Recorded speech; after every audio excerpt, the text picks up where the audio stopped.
예, 이번 시간에 우리 교재 183페이지 파트 3의 연말정산에 대한 부분 내용들 정리를 해보겠습니다. 자, 연말정산에 대한 기본적인 개념과 우리 185페이지에 있는 부분들하고 뒤에 연말정산 시기 뭐 이런 기본적인 부분 정리하고 또 나머지 내용 진행해 보겠습니다. 자, 연말정산 사전 준비 절차 관련되는 부분인데요. 연말정산에 대한 개념을 한번 보면 매월 급여 지급 시에 간이세액표에서 원천징수세액 납부합니다. 매월 급여대장에서 우리 했었죠. 앞에서 제가 근로소득 설명드리고 일반 급여 처리하는 부분 설명드렸습니다. 매월 처리를 했고요. 그 다음에 12달 정리하고 나면 총 근로소득이 확정이 되고 확정된 소득을 기준으로 정확한 세금을 계산을 합니다. 요때는 이제 기본공제, 추가공제부터 시작해서 특별공제, 세액공제 뭐 이런 부분 다 반영해서 정확한 세금을 계산을 한다라는 겁니다. 그렇게 계산하고 나면 첫 번째 매월 급여 관련해서 간이세액에 나오는 원천징수세액하고 정확한 세금하고 차이가 생기겠죠. 그걸 비교해서 정산하게 되는데 그 과정이 우리 연말정산이다라고 이야기를 합니다. 자, 연말정산 과정에 대한 과정과 일정을 한번 보면 자, 연말정산에 대해서 안내를 해야 되겠죠. 직원들한테 언제부터 어떻게 한다 뭐 이런 안내를 하게 될 거고 직원들은 소득세액공제 증명서류 수집을 합니다. 연말정산 간소화를 이용해서 자료를 수집하게 되겠고요. 그 수집한 자료를 회사에 제출하면 회사에서는 연말정산 세액을 계산을 합니다. 그리고 연말정산 세액이 계산이 되고 나면 근로소득 원천징수 영수증을 작성해서 직원한테 한부 줍니다. 연말정산이 이렇게 됐고 환급세액이 얼마고 아니면 추가납부세액이 얼마고 이걸 가르쳐 준다라는 겁니다. 그러고 난 다음에 이제 회사에서 하는 일은 지급명세서를 제출을 합니다. 3월 10일까지 회사가 세무서에 제출한다라고 보시면 되겠고요. 원천징수 이행상황신고서 제출합니다. 제출하면서 그러니까 세액을 납부하거나 환급 신청을 합니다. 월별 납부자도 3월 10일까지, 반기별 납부자는 7월 10일까지 원칙적으로 할 수 있습니다. 물론 예외적으로 환급 신청을 할 때는 3월 10일까지 할 수 있습니다. 그리고 환급금은 수령해서 3월 말에 세무서로부터 환급받아서 제출을 한다. 뭐 이런 흐름으로 흘러갑니다.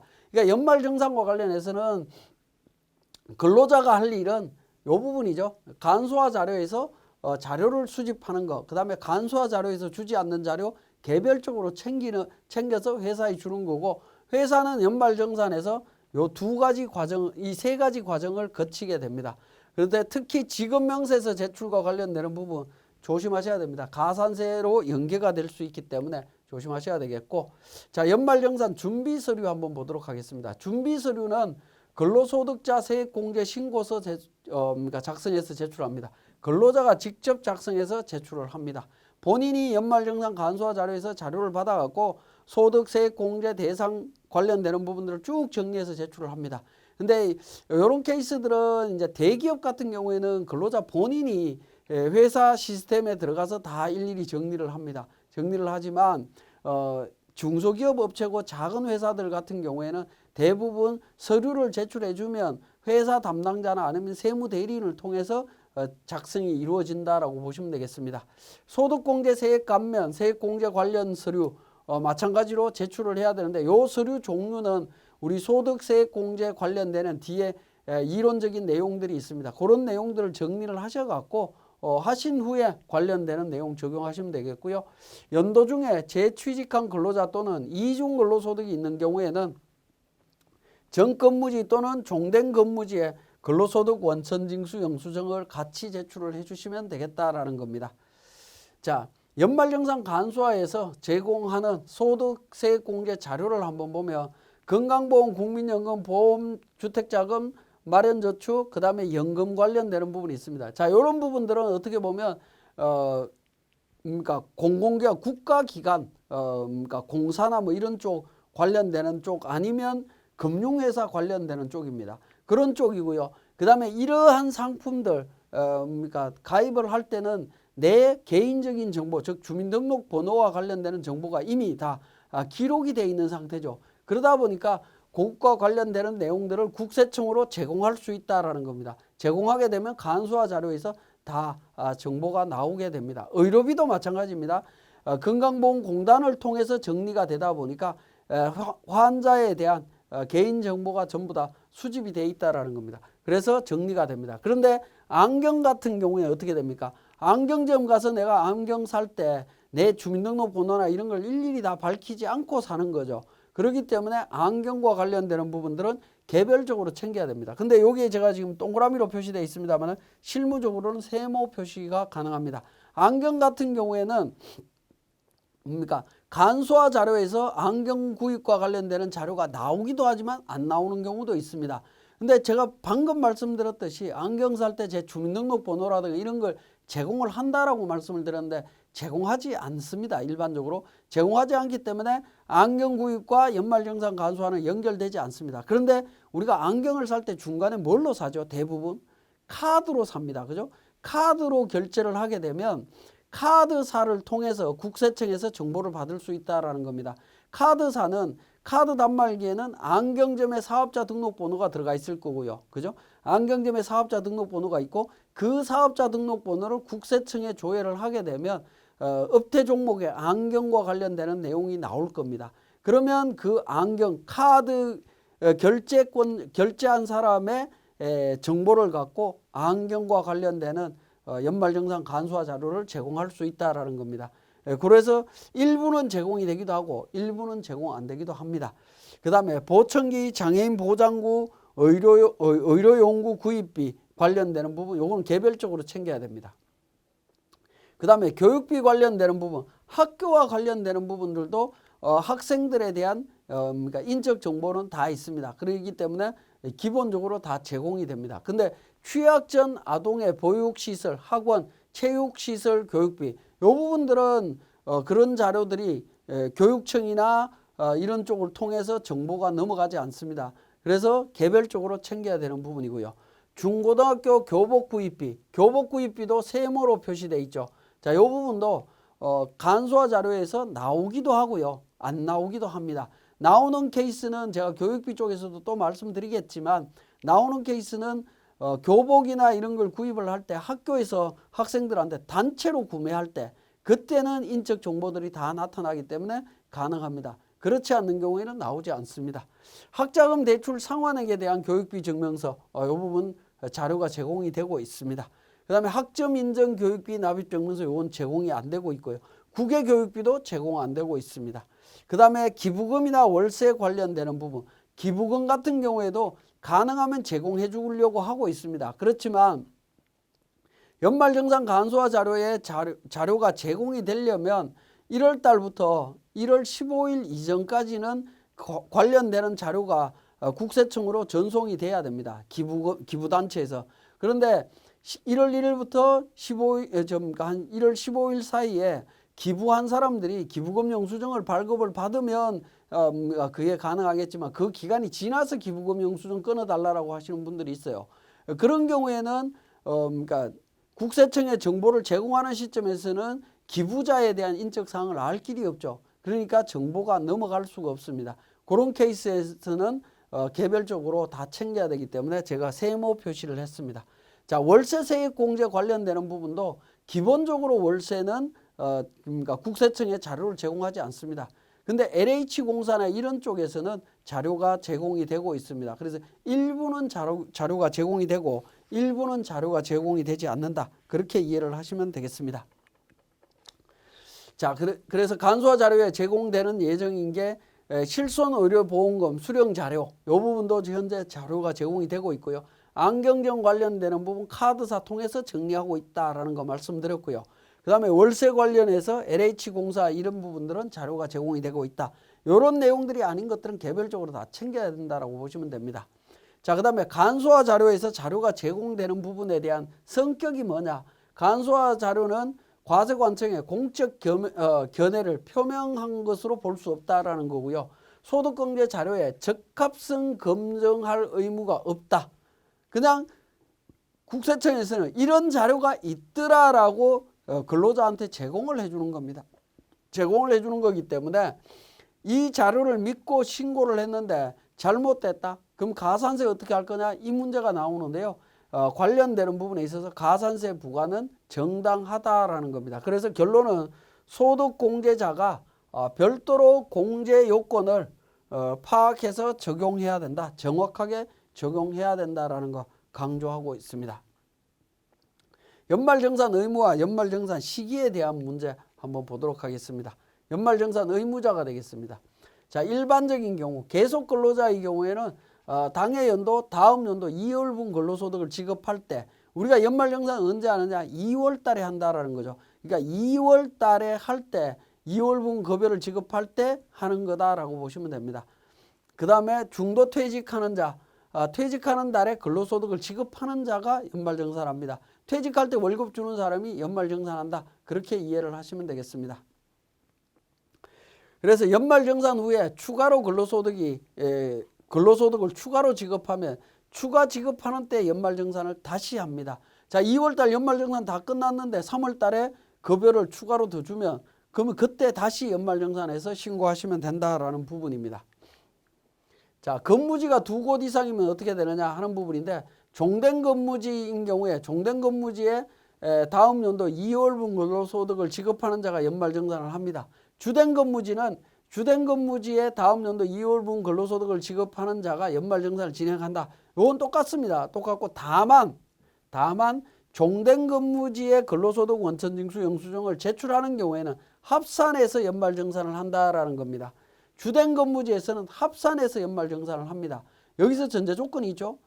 다만 제출하면 합산해서 연말정산한다. 제출 안 하면 어떻게 한다는 겁니까? 제출 안 하면 종된 근무지는 종된 근무지대로, 주된 근무지는 주된 근무지대로 연말정산하시면 됩니다. 그럼 제출하면 종된 근무지는 그러면 그러니까 원천징수 안 해도 되느냐 하는 문제입니다. 연말정산 안 해도 되느냐? 그거 아닙니다. 안 할 수가 없죠. 왜? 종된 근무지에 근로소득 원천징수 영수증을 제출해야 됩니다. 근로소득 원천징수 영수증이 나온다는 얘기는 연말정산 업무를 했다라는 겁니다. 그러면 종된 근무지에서 연말정산 어떻게 하느냐? 세액공제나 이런 서류도 제출 안 했는데 어떻게 합니까? 제출 안 받은 상태에서 연말정산 하라라는 거죠. 근로자는 세액공제, 소득공제, 신고서 관련되는 내용들을 종된 근무지와 주된 근무지에 동시에 제출하는 게 아니고요. 한 군데만 제출하시면 돼요. 그래서 전체를 기준으로 연말정산하게 됩니다.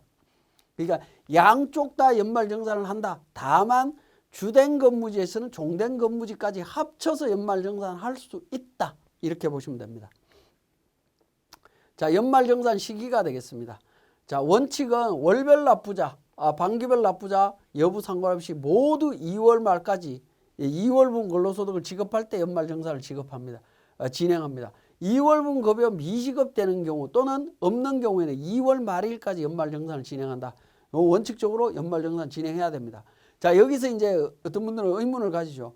자, 월별 납부자는 다음 달 10일까지 신고해야 되니까 당연히 2월 말까지 해야 되는 거 알겠다. 근데 반기별은 7월 10일까지니까 7월 달에 연말정산해도 되지 않느냐 이렇게 이야기하시는 분들이 있는데 7월까지 연말정산해도 상관은 없는 것처럼 보이지만 여기에 큰 문제점이 하나가 있죠. 지급명세서 언제까지 냅니까? 3월 10일까지 내야 되죠. 그러니까 3월 10일까지는 무조건 끝나야 된다라고 보셔야 됩니다. 그래서 2월 말일까지 연말정산 무조건 진행한다. 구분하지 않습니다. 월별, 반기별 이런 거 따지지 않는다라는 겁니다. 자, 중도 퇴사자에 대한 연말정산 관련되는 부분 앞에서 한번 설명드렸죠. 2021년 중도 퇴사자에 의해서 퇴직하는 달에 근로소득을 지급할 때 연말정산을 진행한다. 그다음에 퇴사 시까지 발생된 특별공제, 특별세액공제도 공제는 가능하지만 자료가 없는 경우에는 공제 안 한다. 그리고 미공제된 부분은 다음 연도 5월 달에 본인이 알아서 신고하시면 된다. 그런 부분입니다. 자, 그 다음에 연말정산해야 되는 시즌에 2022년 1월부터 2월 사이에 퇴직하면 어떻게 되느냐? 2월 달에 그러니까 21년도 연말정산은 2월 달에 진행하시면 되고 22년 퇴직하는 달에 근로소득을 지급할 때 1월부터 퇴직한 날까지의 근로소득을 중도퇴사자 연말정산을 별도로 진행한다. 요 이제 1월 달부터 2월 달 사이에 하는 것은 정상적인 연말정산과 중도퇴직자에 대한 연말정산 두 개가 동시에 일어난다라고 보시면 됩니다. 자, 두 개가 동시에 이루어진다. 자, 그 다음에 이제 소득처분과 연말정산, 즉 인정상여가 되겠습니다. 자, 인정상여라고 하는 부분 우리 교재에 내용이 나와 있는데 우리 188페이지에 있습니다. 188페이지에 있는 내용 잠깐 보도록 하겠습니다. 자, 인정상여 관련되는 부분에 대해서 전체적인 흐름을 한번 살펴보면 제가 근로소득 설명드릴 때 인정상여도 근로소득이다라고 말씀을 드렸죠. 법인세 세무조정하다가 상여처분으로 나오는 부분입니다. 그것도 근로소득에 포함이 되어 있습니다. 근데 보시면 2021년도 1월달부터 12월달 급여는 매월 원천세 신고하고요. 22년도 2월달에 연말정산을 합니다. 그리고 22년도 3월달에 지급명세서 제출을 합니다. 그죠? 그렇게 되면 어떻게 되죠? 급여 신고와 관련되는 업무가 종료한다라는 거죠. 마감이 됩니다. 마감이 되고요. 근데 21년도 귀속분에 대한 법인세 신고 언제 하죠? 3월달에 진행이 됩니다. 원천세 마감하고 난 뒤에 우리가 하는 일은 법인세 세무조정이 이루어지죠. 법인세 세무조정을 하게 되는데 이 세무조정 때 소득처분이 나옵니다. 상여라는 소득처분이 나오는데 이 상여가 인정상여고 근로소득이다라는 겁니다. 요거는 추가 지급하는 근로소득이다라고 보시면 됩니다. 그러면 여기서 중요한 거는 이렇게 나오는 인정상여, 요게 귀속 시기가 언제 끄냐라는 게 굉장히 중요하죠. 우리가 세무조정을 21년도 세무조정을 했고 그러니까 신고는 22년도에 신고했죠. 22년도에 신고를 했습니다. 그죠? 진행을 했죠. 그러면 21년도 거로 볼 거냐 22년도 거로 볼 거냐에 따라서 많이 달라집니다. 자, 달라지는데 내용을 한번 보시면 귀속 시기는 세무조정 대상 연도로 봅니다. 21년도 귀속으로 본다라는 겁니다. 그죠? 21년도 귀속으로 보고요. 지급은 언제 지급한 걸로 보느냐? 법인세 신고일로 봅니다. 3월 31일 날 신고했다면 3월 31일 날 지급한 걸로 본다라는 겁니다. 21년도 급여인데 연말정산 언제 끝났죠? 3월 10일 날 모든 업무가 종료됐죠. 그런데 다시 3월 31일 날 또 지급했다라는 소득이 또 나왔습니다. 이런 경우 어떻게 할 거냐? 추가 지급분으로 본다라는 겁니다. 추가 지급분으로 보고 연말정산하라라는 거죠. 그러면 원천징수 이행상황신고서 어떻게 작성할 거냐?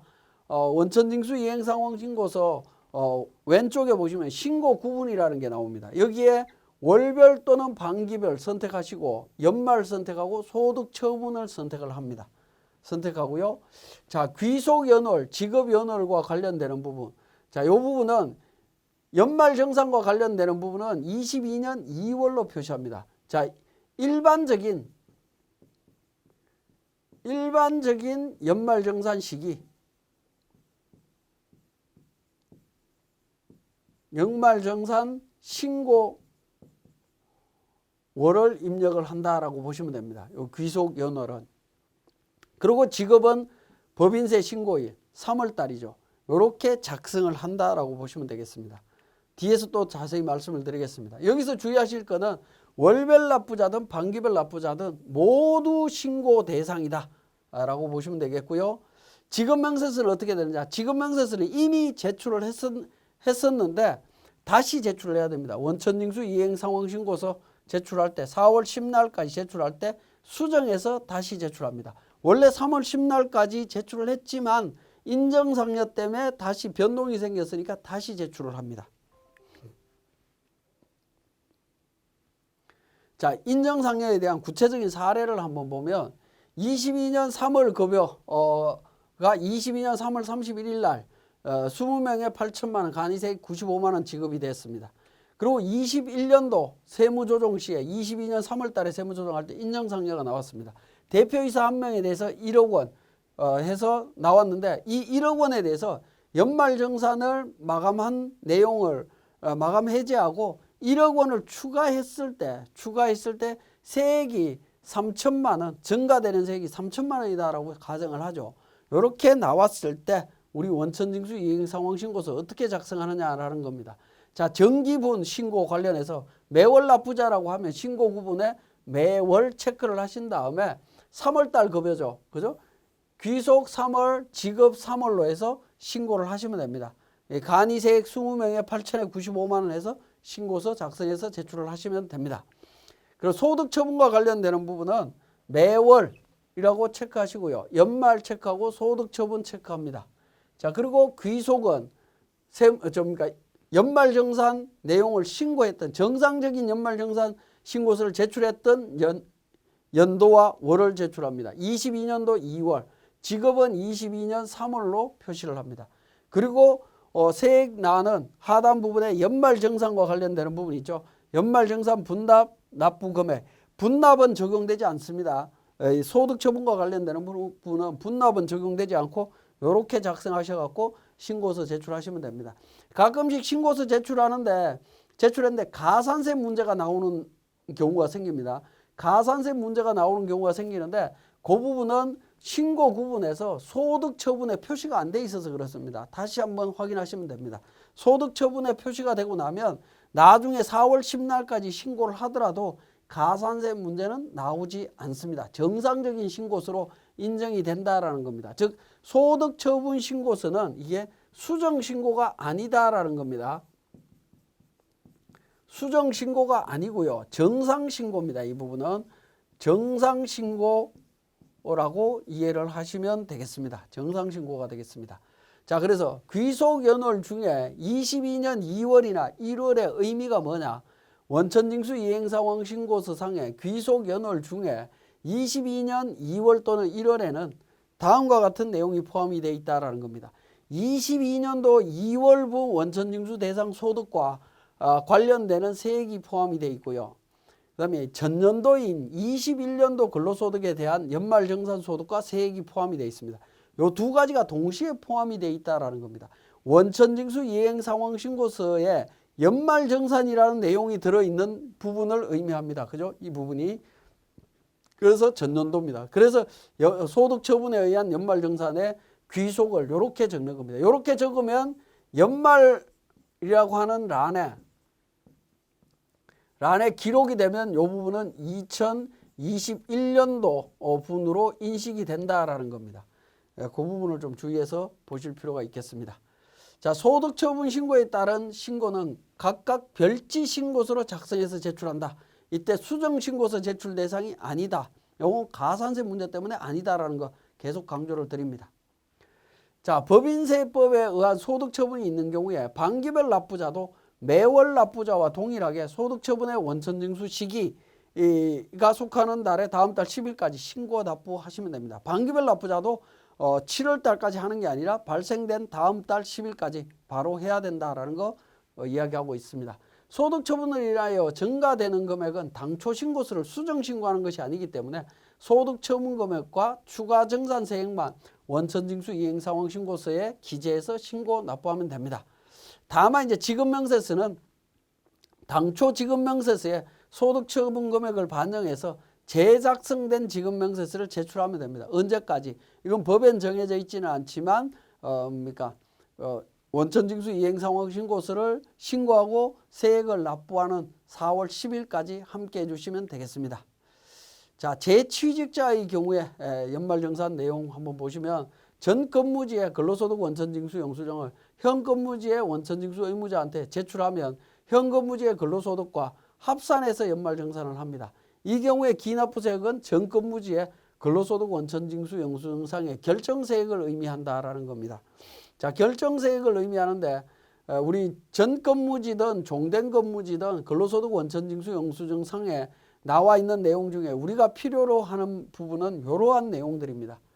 자, 근무처별 소득명세, 비과세 감면소득, 그 다음에 세액명세 중에 72번 결정세액이라고 하는 부분, 그 다음에 두 번째 장에 가면 정산명세에 연금보험료 관련되는 부분, 그 다음에 보험료 관련되는 부분에 건강보험, 고용보험 관련되는 부분, 요 정보만 필요합니다. 다른 정보는 필요 없다라는 겁니다. 그래서 요것도 좀 기억을 하시고요. 그래서 근로소득 원천징수 영수증을 받으면 하단 부분에 보시면 로마 숫자 3번에 결정세액이라고 하는 부분이 있습니다. 요 숫자가 중요한 부분입니다. 그죠? 이게 기납부세액이다라는 겁니다. 이 밑에 있는 숫자는 아무런 의미가 없는 겁니다. 밑에 있는 내용을 보고 연말정산하시면 큰일 납니다. 이거는 보시면 안 되고 요것만 보고 처리하시면 됩니다. 그리고 가끔씩 그러니까 정근무지가 있는 경우나 중도 퇴사자나 뭐 이런 분들 연말정산할 때 이 금액 마이너스 210만 원 환급 받아야 되는데 이거 환급 못 받았다. 어떻게 해결해 줄 수 있느냐. 이렇게 반문하시는 분들은 있는데 우리 회사에서는 처리할 수 없습니다.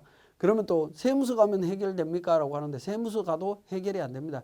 요거는 그때 근무했던 회사 있죠. 거기 가서 환급을 받아 오셔야 됩니다. 그 부분도 기억을 해 주시고요. 자, 전근무지의 근로소득 원천징수 영수증 미제출할 때 처리 방법 어떻게 되느냐. 제출해달라고 요청을 했는데 제출을 안 한다. 그러면 원천징수 영수증 미제출 시에 현근무지의 근로소득으로만 연말정산하시면 됩니다. 현재 있는 것 갖고만 연말정산을 한다라고 보시면 되겠고요.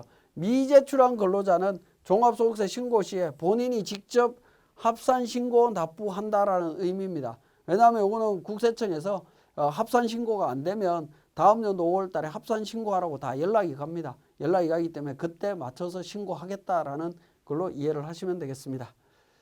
자, 특수한 경우는 내용 보시고 특수한 경우 연말정산 의무자와 지급명세서 제출자 관련되는 부분 요약 정리되어 있는 부분이 있습니다. 보시면 연말정산 의무자 지급명세서 제출 의무자 구분과 관련되는 부분인데요. 피합병법인이 합병법인과 개인이 법인기업으로 사업양도법인과 사업양수법인, 분할법인과 분할신설법인 관련되는 부분인데 고용이 승계되었다라고 하면 연말정산과 관련되는 부분은 기존 법인하고 상관없이 새로운 법인에서 일괄 정리를 하시면 됩니다. 그리고 지급명세서도 일괄 제출을 하시면 되고요. 근데 중도퇴사자는 당연히 그러니까 기존 법인에서 제출을 해야 됩니다. 중도퇴사자급만 기본으로 제출하시고 나머지는 새로운 법인에서 일괄 정리를 하시면 됩니다. 자, 지금까지 설명드렸던 내용 중에 인정상여에 대한 연말정산 과정을 우리 세무사랑 프로를 통해서 다시 한번 정리하겠습니다. 자, 교재 188페이지에 인정상여 관련되는 부분에 있어서 원천징수 이행상황신고서 작성 방법이 나옵니다. 자, 12월 말 법인 21년 법인세 정기신고 시에 상여 1명 나왔다라는 부분이죠. 우리 법인 조정에 가서 우리 소득금액 조정 합계표 작성하시다 보면 가지급금 인정이자 대표자 1억 상여 처분 이렇게 하는 경우들이 있습니다. 그러면 이 상여에 대한 귀속자, 대표자에 대해서 인정상여가 발생이 된 거죠. 인정상여가 발생이 됐는데 이 인정상여는 21년도 근로소득이라는 겁니다. 그리고 지급시기는 법인세 신고 달인 22년 3월 달이 되겠죠. 그때 신고가 이루어졌다라고 보시면 됩니다.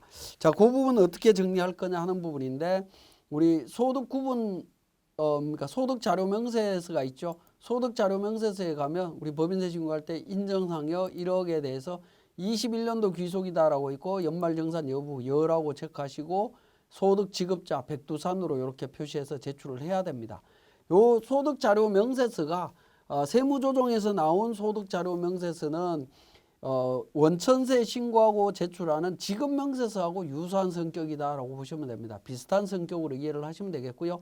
자, 요렇게 이제 법인세 신고할 때 다 제출했다라고 하면 자, 우리 이제 연말정산으로 갑니다. 인사급여 쪽에서 연말정산 추가자료 입력이라고 하는 부분에서 정리를 할 수 있습니다. 자, 백두산 직원에 대해서 연말정산이 완료가 됐죠. 22년 2월 달에 연말정산 다 완료했습니다. 완료했는데 인정상여가 생겼죠. 소득명세에 가셔갖고 소득명세에 보시면 저 과세대상 추가자료라고 있습니다. 그죠? 과세대상 추가자료에 더블 클릭을 하시게 되면 지금 이제 그 백두산이 완료가 돼 있어서 그렇습니다. 작업 완료돼 있어서 수정이 안 되는데 작업 완료를 취소하도록 하겠습니다. 자, 역삼각표 눌러서 완료 취소를 합니다. 자, 취소를 하고 나면 과세 대상 추가 자료 인정상여 소득명세에 보시면 여기 노란색으로 되어 있죠. 노란색을 더블 클릭하게 되면 인정상여 추가로 입력하도록 되어 있습니다. 자, 추가로 입력하시기 전에 마지막 탭에 연말정산 입력에서 세액이 얼마인지를 확인하십시오. 246만 8,588원이 나와 있습니다. 그리고 소득명세에 가서 더블 클릭해서 인정상여 안에다가 아까 세무조정으로 인정상여 된 부분 있죠. 1억 원을 입력을 합니다. 확인 버튼을 누르게 되면 연말정산으로 세액이 늘어나죠. 대략 한 3천만 원 가까운 금액이 늘어난 걸 확인하실 수 있습니다. 정확한 금액을 확인을 하셔야 됩니다. 우리는 어쨌든 이렇게 계산한 금액이 3천만 원이다라고 가정을 하겠습니다. 이렇게 계산해서 3천만 원 계산이 됐고요. 지급명세서 마감해서 4월 10날까지 제출하시면 됩니다.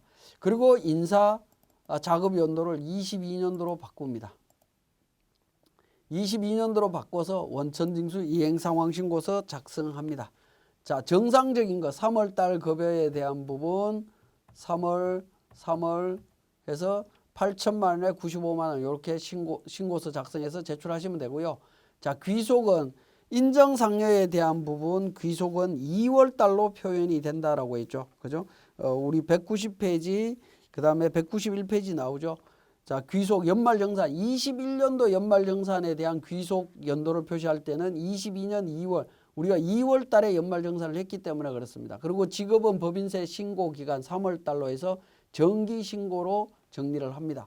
정기신고로 정리를 하면 신고를 하고 여기 연말정산란에 한 명 1억 추가세액 3천만 원 이렇게 작성을 하게 됩니다. 이렇게 작성할 때 신고 구분에 매월 연말 소득 처분에 반드시 체크를 하셔서 마감해서 신고를 하시면 됩니다. 자, 마감해서 신고하는데 가끔씩 이 부분 이제 앞에서도 몇 번 말씀을 드렸는데 우리 소득세 신고할 때 인정상여 부분 신고하면 전자신고 부분에 가서 이렇게 두 장이 동시에 신고가 되느냐라는 부분입니다. 자, 예를 들어서 우리 3월 달이었죠. 3월 달 관련되는 부분 조회를 하게 되면 그래서 조회를 하면 두 장이 나오죠. 귀속과 지급 연월 해서 그러니까 인정상여 관련되는 부분 3천만 원, 3월에서 95만 원 내용이 나옵니다. 요 내용을 마감해서 우리 신고하실 수 있다라는 부분이 되겠습니다. 그죠? 원천징수 이행상황신고서는 한 장으로만 신고하는 것이 아니라 두 장, 세 장, 여러 장 신고할 수 있다라는 점이고요. 191페이지에 그 참고해 보시면 귀속 연월 중에 2022년 2월 또는 1월에 의미 나와 있죠. 의미 나와 있는 부분 잘 확인을 하시면 되겠습니다. 자, 지금까지 우리 연말정산에 대한 기본적인 개념과 인정상여에 대한 부분 정리하는 과정들을 정리했습니다.